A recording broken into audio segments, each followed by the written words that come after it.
Hey everyone, welcome back to Gamecasters, and this is February 27th, and I'm going through the updates to the Wizard build for Season 19 on Diablo 3. This is the updated gear list for what's currently topping out. As it stands, Wizard is pushing to a GR-145, which is absolutely insane to think about, but I'm just going to be going over the gear for you guys, listing out the stats that you'll be looking for, and the skills and passives and such that you will need to run this build if you intend on climbing. So starting off, we're looking for Death Wish in our weapon slot with an emerald in the socket. This will have damage percent, intelligence, crit hit damage, and intel from our augment. It also has chance to deal area damage on hit. For our gauntlets, we will have strength, crit hit damage, crit hit chance, and intel from our augment. This will also be running the area damage percentage on hit. For our shoulders, we'll be looking for Mantle of Channeling with intel, vitality, armor, intel from the augment, and area damage on hit. I also don't think I mentioned it, but you'll need the stone gauntlets for the gauntlet slot. I don't think I named the name of the item there. For our chest piece, we'll be looking for the Aquila Cuirass. Probably butchering that word there, but intel, vitality, armor, intel from augmentation, and for our sockets, we'll have 3 topaz. Um, for our helmet, we'll be running the Swami with intel, crit hit chance, crit hits grant 4 arcane power, intelligence from our augmentation, energy twister damage, maximum arcane power. For our amulet, we'll be looking for Squirt's Necklace.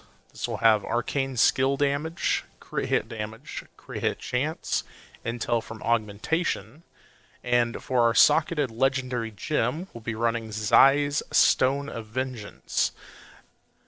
For our bracers, we'll be running Ransler's Folly. This will have arcane skill damage, intel, vitality, crit hit chance, intel from augmentation. For our offhand, we'll be running Etched Sigil with damage, intel, crit hit chance, crit hits grant 4 arcane power, and maximum arcane power, as well as area damage percentage on hit. For our first ring, we'll be running Convention of Elements with crit hit damage and chance, with intel from the augmentation, as well as area damage on hit. And then for our socket, we'll be running a Legacy of Dreams legendary gem. For our secondary ring, we'll be running Halo of Carini with intel, attack speed, crit hit damage, intelligence from augmentation, and then for our socketed gem, we'll be running Invigorating Gemstone. For our boots, we'll be running the Illusory Boots with intel, vitality, intelligence, movement speed, and energy twister damage. For our pants, we'll be running the Swampland Waders with arcane skill damage, intel, vitality, life per second, intel from augmentation, as well as 2 topaz in our sockets. For our belt, we'll be running Fazula's Improbable Chain. This will be having intelligence, vitality, armor, life per second, intelligence from augmentation. And then moving on to our Kanai's Cubed items, I will also point out the usual. Any item that is corresponding with an equipped piece of gear, such as the Twisted Sword, the bracers, or the ring, those can usually be swapped out for whatever is equipped. You can cube one or the other. Seeing as this person has a primal Death Wish, they've made the right choice for equipping that rather than cubing it, of course. But you could have the Twisted Sword equipped into your weapon slot and then the Death Wish cubed, depending on which one you get the better version of. Obviously, if you got a primal with all the stats you need on it, you would want to have that equipped rather than cube it.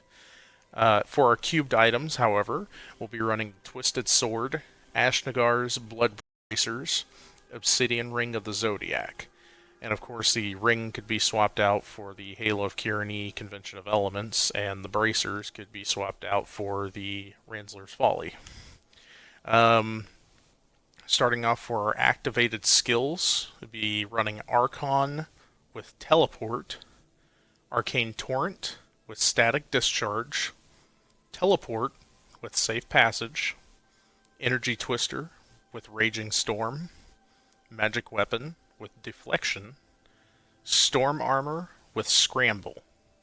And as for our passives, we're looking for Illusionist, Galvanizing Ward, Temporal Flux, and Unstable Anomaly.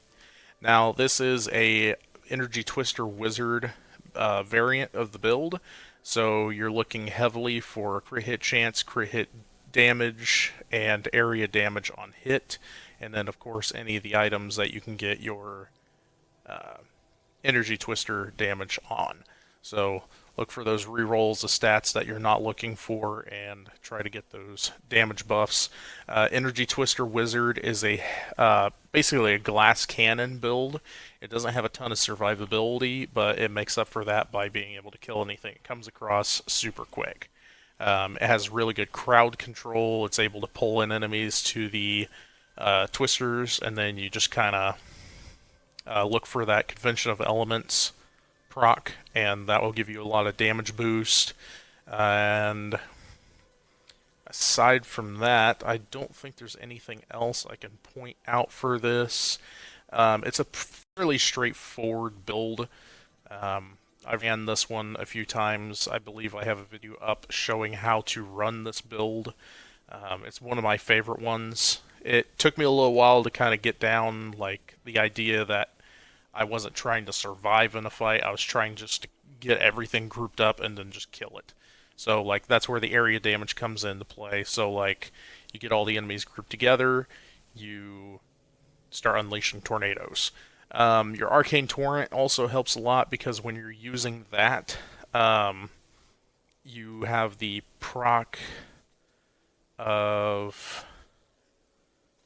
I forget which item it is. If this is similar to the one I ran, when you're using... Yeah, that's the Etched Sigil. While you're channeling Arcane Torrent, Disintegrate, or Ray of Frost, the damage of your Arcane Power Spenders is increased by 150%, and you also cast one of your other damaging Arcane Power Spenders every second. So while you're channeling Arcane Torrent, you're also spitting out Energy Twisters. Now, granted, I do believe by actually like casting Energy Twister yourself, that version does a little bit more damage, so when you're getting those Convention of Element procs, you'll want to manually activate Energy Twisters. But as for killing hordes of enemies, just channel your Arcane Torrent and that'll get you through things. The Teleport and the Illusory Boots helps you avoid getting killed, so if you get into a sticky situation, you can get out of it fairly easy. The Illusory Boots allow you to walk through enemies, so you don't have to worry about getting cornered, and the Teleport allows you to get away quickly. And it has a really high chance of... you can basically infinitely teleport with this variant of the build. So, that is Energy Twister Wizard for you as of Season 19. It is February 27th. And if there's any changes to this build, I will let you guys know. I don't imagine there's going to be too much more that'll change between now and the end of the season, just seeing as this build has already pushed 145 in solo, which, like I said, doesn't surprise me for Energy Twister Wizard. It's just a full damage focus build, and it's absolutely insane. But if you guys enjoyed this video and it helped you out at all, hit the like and subscribe button. I really appreciate it. I actually just today launched a Patreon. I would really appreciate it if you guys look into it. You don't have to subscribe if you don't want to, but it would really help me continue doing these video updates for you guys a lot more often. But as it stands, I'm just doing these when I can and helping everybody out, figuring out what they need, and doing your builds. So Anyway, thank you guys for watching, and I will see you in the next video.